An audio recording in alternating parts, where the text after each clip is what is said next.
नमस्कार दोस्तों, मैं नीरज श्रीवास्तव। आप सभी लोग देख रहे हैं नियो मीडिया।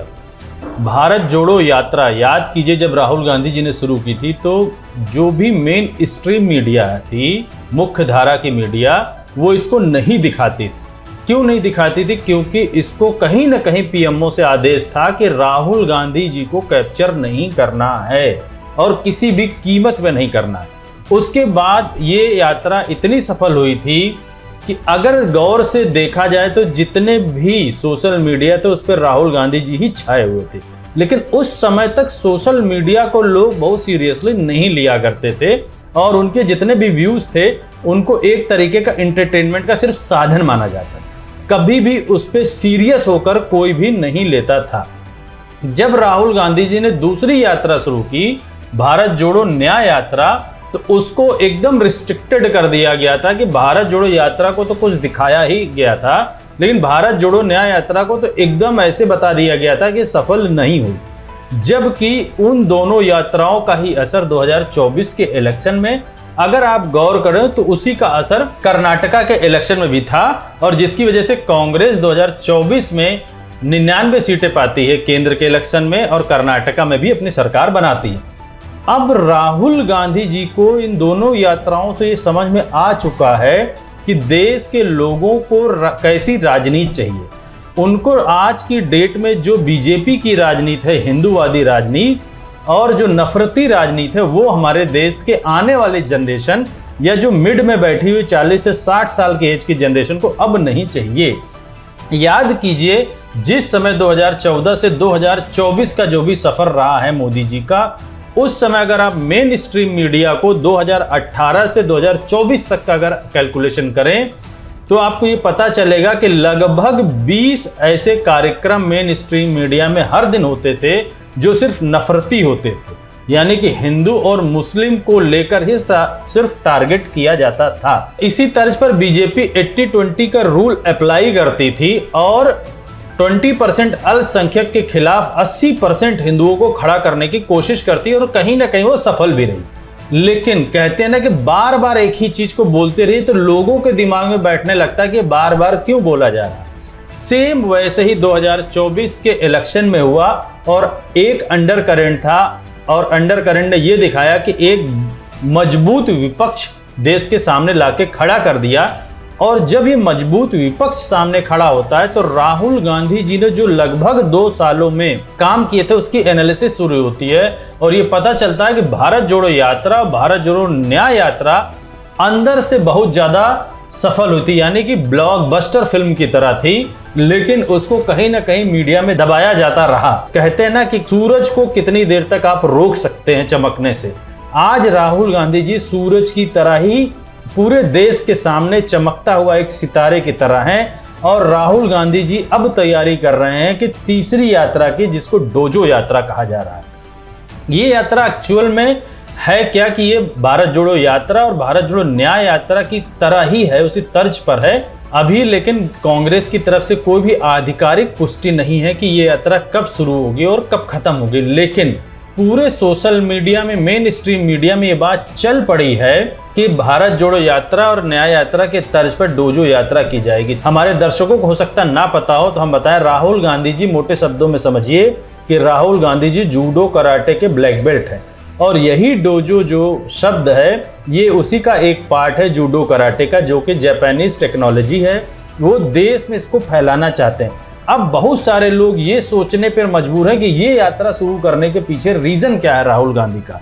सबसे बड़ी बात, राहुल गांधी जी आज की डेट में जब से एलओपी बने हैं, यानी कि लीडर ऑफ अपोजिशन, और उन्होंने भारत जोड़ो यात्रा और भारत जोड़ो न्याय यात्रा को जब से की है, ऐसा लगता है मानो कि उन दोनों यात्राओं को उन्होंने बहुत अच्छे से समझा और उनके साथ के जो भी लोग इस यात्रा में रहे हैं, जो पूरे मुहिम में शामिल थे, उन्होंने बहुत अच्छे से उन पॉइंट्स को बनाया है जो देश को जरूरत है। उसी तर्ज पर ये भारत जोड़ो डोजो यात्रा जो कर रहे हैं, ये सिर्फ एक चीज ये नहीं बता रही है कि यात्रा है, इससे उनका विजन समझ में आता है आने वाले 30 साल 40 साल तक में देश किस जगह खड़ा हो।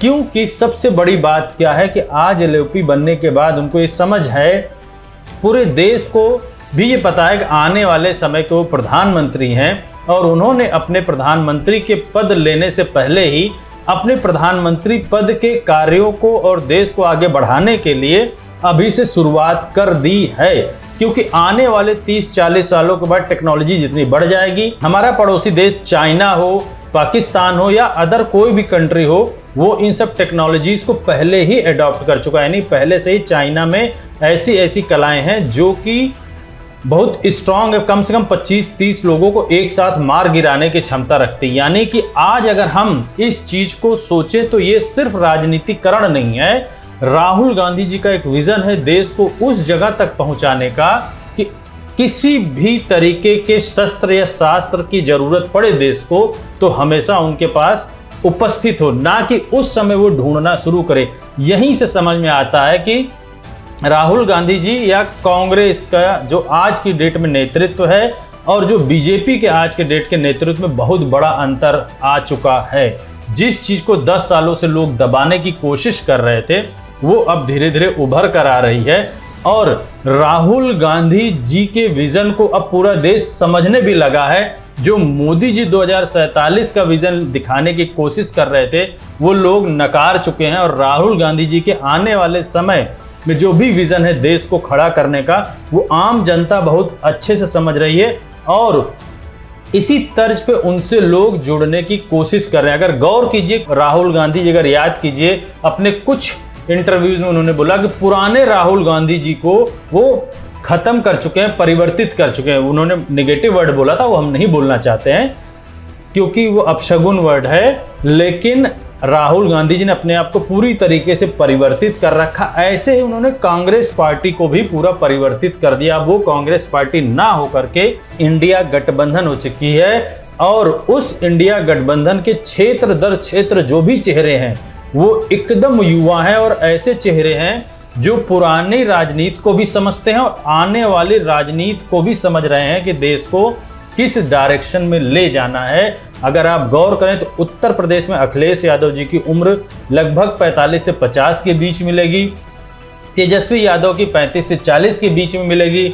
हरियाणा में हुड्डा जी की जो एज है वो भी लगभग 40 से 50 के बीच की मिलेगी। तेलंगाना के मुख्यमंत्री एकदम यंग हैं, कर्नाटका के मुख्यमंत्री आपको एकदम यंग मिलेंगे। यानी कि वो ऐसे लोगों को पकड़ने की कोशिश कर रहे हैं जो अगले 30-40 सालों तक उनके साथ रह सकें और ये लोग उनके विजन को समझते हैं। इसीलिए आज भी किसी भी क्षेत्र में बात करिए, आप तमिलनाडु में बात करिए तो स्टालिन भी राहुल गांधी जी की तर्ज पर ही बात करते हैं और देश को अगले 40 साल के लिए नैरेटिव सेट कर रहे हैं। क्योंकि अगर राजनीति की दृष्टि से भी देखें तो लगभग 80 साल तक ये लोग राजनीति कर सकते हैं। इसी क्रम में अगर आप गौर कीजिए तो राहुल गांधी जी ने जो बीजेपी 80-20 का रूल अप्लाई करके आज तक सत्ता में बैठी है या आज तक सत्ता में बैठने की हर जगह कोशिश करती है, उसको 90 और 10 के फार्मूले में बदलने की कोशिश शुरू कर दी है राहुल गांधी ने। 90 और 10 का मतलब है पीडीए, पिछड़ा, दलित और अल्पसंख्यक, और वो समाज जो सवर्णों में भी पिछड़ा है उसको जोड़ना। यानी कि 90% आबादी के लिए वो आज की डेट में कहीं भी भाषण होता है वो बात करते हैं। और अब मुख्य धारा की मीडिया में भी ये बोला जाने लगा है कि देश को जातिगत राजनीति में मत बांटिए, क्योंकि इन सारे लोगों को पता है कि पीडीए कहीं ना कहीं 80-20 वाले फॉर्मूले को तोड़ चुका है। यही चीज राहुल गांधी जी की जो आज हम देख रहे हैं, ये परिवर्तन बीजेपी को अंदर ही अंदर सताया जा रहा है, क्योंकि बीजेपी में मोदी जी के बाद कोई भी फ्रंट का नेता नहीं है और जो भी नेता है वो आज 70 की एज पर है। चाहे वो हमारे रक्षा मंत्री हो, गृह मंत्री हो, निर्मला सीतारमण हो, आपके रेलवे मंत्रालय से हो, सारे लोगों की ओर, या विदेश मंत्री हो, सबकी एज लगभग 65 है। यानी कि अगर हम ये मान के चलें कि 5 साल सरकार और चलेगी तो ये रिटायरमेंट की ओर हो जाएंगे और इनके पास कोई विजन नहीं है। ये चीज सबको पता है।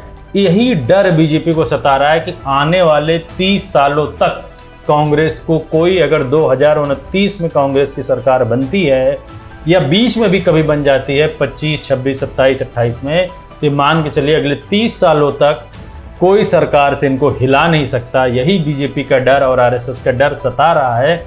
इसी वजह से बीजेपी ने अपने कुछ नेताओं को मार्केट में छोड़ दिया है कि उनको राहुल गांधी के बारे में ही सिर्फ बुरा भला बोलना है। अभी अगर आप रिसेंटली कुछ वीडियोस देखिए तो पहले स्मृति ईरानी गांधी फैमिली को लेके बोलती थी, अब कंगना रनावत शुरू हो गई, यानी कि नई स्मृति ईरानी कंगना रनावत बन चुकी हैं। ऐसे ही अनुराग ठाकुर ने अपना काम शुरू किया था, लेकिन बहुत जल्दी उनको समझ में आ गया कि जो कुछ बची हुई इज्जत है वो भी चली जाएगी, इसलिए अपने आप को बैक हो गए। धीरे धीरे बीजेपी के खेमे में और एनडीए के सारे घटक दलों को भी ये समझ में आ चुका है कि बीजेपी की राजनीति अब पतन की ओर है और बीजेपी की राजनीतिक सोच विचारधारा खत्म हो चुकी है। और हिंदुत्व के मुद्दे को ही अगर हम मान के चलें तो जो महंगाई है, जो बेरोजगारी है, उसमें हिंदू भी कहीं ना कहीं फंसा हुआ है। आज सारा हिंदू समाज ये समझ रहा है, इसी वजह से लोग इनको छोड़कर कांग्रेस की ओर बढ़ना शुरू कर दिए हैं और इंडिया गठबंधन को सपोर्ट करना शुरू कर दिए हैं। इसी वजह से बीजेपी के अंदर एक खलबली सी मची हुई है कि आने वाले समय में क्या होगा। हमारे चैनल की निगाहें इस पर बनी हुई है। मैं अपने सारे दर्शकों से बोलता हूँ, चैनल को ज़्यादा से ज़्यादा शेयर करें, सब्सक्राइब करें। धन्यवाद।